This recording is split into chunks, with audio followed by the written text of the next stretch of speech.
Congress ki legislature party CLP ki luchingba MLA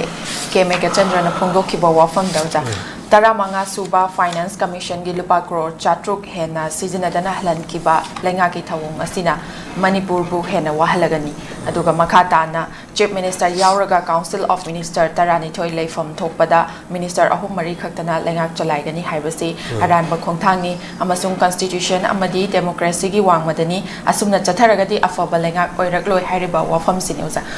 sumaina su mayam gi okhalda ozana so haipet tambi kibada democracy gi wangmadani haiba wafam sidi adum ozana su phongdokpiri adu sumaina su makhatana adum chathaduna leiba taragadi manipur da leiriba hojik se NRC gi wafam su yamna leiribani sigi matang leiriba isu khudingmak se leiriba khara sina aduma tackle tawba ngamgadra ozana kari mot phongdokpini adune mamang so hai kre hojisho mu hanjala e kajiki 91st constitution amendment gi matung in nga sai ki 12 ministry ji state ama run tawbada irrespective of sizes ko big or small yengdana trying to tham mo haibani adu hoi nonglini gi nga kana ahan ba hobagi thamadi ya tha ga henjala ko adu so out of koi gi 5-6 months in hand khut ta tha manga tar ko phangom ta tha ma henjala ki ba ya percentage kana di amwangjala bani haibani extended period oira bani haibani yam kuina koi gi tha trying to ha raga di tha mari manga koi gi kana tok do ba haiba koi gi minister chawthokta mi ani humna pai le raga afaba sabagi kana du di khudam du di miyam na yar oi haibani phana phana su cheng cheng su zero corruption dagi na kana haidi cheng cheng iru mai thara su yaroi haiba maramdi madu constitution gi wang mada thabak tawba achauba kaino mo oi haibani aduna first and foremost thing is to just expand the required number of ministers in the present government se masi hana thammo adu mathukta madu share responsibilities bagi makha da to antuan ba bibak mayam to yam kumna yengsin bagi role do madu global leader dunia single leader have se ko aduna hojik si adu gi marakta khadigi uji hai ki batu da maruina aina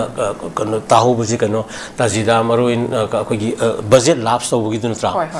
cro satruk ki se asam saur ba senpam ni pikraba state manipur gumba ko aruga awana laiba fruit mayam gi laiba mayam sing marakta cross atruk ko sijna bang mogdre laps hoigi dore ga isi akoi masi ai mamang da so dum ta ki akoi na masi da mars rus ka ina akoi na susum ta ba thengna ba lai akoi gi thawa isa sa da ba budget semam dai da ko aligi budget ki kano mayam se namjala ka patam da thamba ale thabak tawda ngasai gi kano kogi matam sala ta hobi kano je leitaba aduga gi 31st March ki 5 thaj nakhala pata hekta hinga tum dangai ka pakta gora khator ka loisan magi kano gi anuma koina sum ui masiu mas ras ana koina kaman ne khangnei ko ano mas hadu tawgi thabuk mayam che masigi mas ras yam toina thopoi kano silai manipur da aduga mas ras ki kano si characteristics se umatam da masina signify tawri ba haibadi uthoi ba poti kaino hai kanda ngasai gi por planning tawda yamna kano poroi ba yamna inattentive oi ba puning changda ba ama kai gi kano jing je mas ras ki kano ma yauri ba ko and then hariba kano mayam si pesadu amuk kano ni mangi duini de majina amuk ka helisna tungi planning chemada kan sai even comptroller auditor comptroller general laidana CSG naga hayeng mana amuk kano yeng ka duini sai budget ki mai efficiency yang kanda maje puri efficiency ki kano curriculum laiduini na mathangi budget semada encourage tawro idori bani adagi amuk su hanagi walhori badu thabuk su kara haujalugum taw loisandagum taw adagi marak ki mayam do loktok sin tawbada yamna controversy thoko pot na ba aduna financial year the lapses of funds